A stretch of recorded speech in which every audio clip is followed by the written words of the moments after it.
Subscribe कीजिए the biology channel और bell icon को प्रेस कीजिए। हेलो डियर स्टूडेंट, आज हम पढ़ने जा रहे हैं चैप्टर नंबर 12। टॉपिक नंबर है 10.3, जिसका नाम है ईसोफेगस।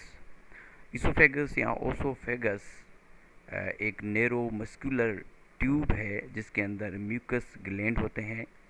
इसकी मेजरमेंट जो है 25 सेंटीमीटर लॉन्ग है, जो कि फेरेंक्स से रन होता है। और जो थोरेक्स, ये हमारा जो सीने वाला हिस्सा है उसको थोरेक्स कहते हैं, इसमें ये पाया जाता है। थोरेक्स कैविटी में ईसोफेगस मौजूद होता है। ये काम क्या करता है कि ये फूड को लेता है, कन्वे करता है, और फ्लूइड को कन्वे करता है। जो पानी पीते हैं हम, वो इस पाइप में जाता है, और जो खाना खाते हैं वो भी इस पाइप में जाता है। इसमें एक वेवी मूवमेंट होती है जिसको जिसको पेरिस्टालसिस कहते हैं। पेरिस्टालसिस की मदद से फेरेंक्स से खाना जो है स्टोमक की तरफ जाता है। उसको ले जाने वाला जो पाइप है, जो डक है, उसको ईसोफेगस कहते हैं। अब ये जो पेरिस्टालसिस है, पेरिस्टालसिस क्या है? पेरिस्टालसिस एक धकेलने वाली प्रोपल्सिव मूवमेंट है। पूरी गैस्ट्रो इंटेस्टाइनल ट्रैक्ट की मूवमेंट होती है, गैस्ट्रो इंटेस्टाइनल ट्रैक्ट की वेवी फॉर्म में। इसमें जो है एक अल्टरनेटिव रिदमेटिक कंट्रैक्शन और रिलैक्शन होती है गट की, और इसी वजह से खाना जो है स्टमक तक पहुंचता है। कैसे? ये वेवी जो है यहाँ पे मूवमेंट होती है, और ये खाना जो है नीचे की तरफ आता है।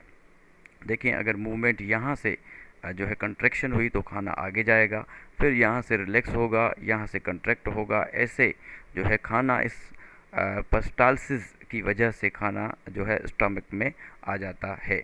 अगर एंटी पेरिस्टालसिस हो, यानी कि ये जो वेवी मूवमेंट जो है ऐसे हो रही है, जो है ईसोफेगस से स्टोमक की तरफ हो रही है, अगर ये मूवमेंट उलट हो जाए किसी रीज़न की वजह से, तो ये जो खाना है स्टोमक वाला, ये यहाँ से बाहर निकल आएगा, जो है वोमिटिंग, उल्टी की फॉर्म में जो है खाना स्टोमक से बाहर निकल आएगा। जो वोमिटिंग होती है, वोमिटिंग एंटी पेरिस्टालसिस की वजह से होती है।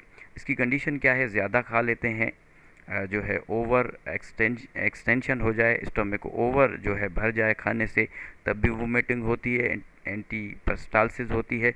या जो है गैस्ट्रो इंटेस्टिनल में इरिटेशन हो, तब भी ये होता है। तो इसमें होता क्या है कि इसमें जो है एब्डोमिनल मसल्स की कंट्रैक्शन होती है, और जो स्टोमक है वो भर जाता है। फाइनली जो है जो गैस्ट्रो ईसोफेगल स्पेंकर है, यहाँ से ये अलो करता है कि जो खाना है वो जो स्टोमक पर पड़ा है वो वोमिटिंग यानी कि उल्टी की फॉर्म में यहाँ से माउथ से बाहर निकल आए। तो इसको एंटी पेरिस्टालसिस कहते हैं। Thank you so much.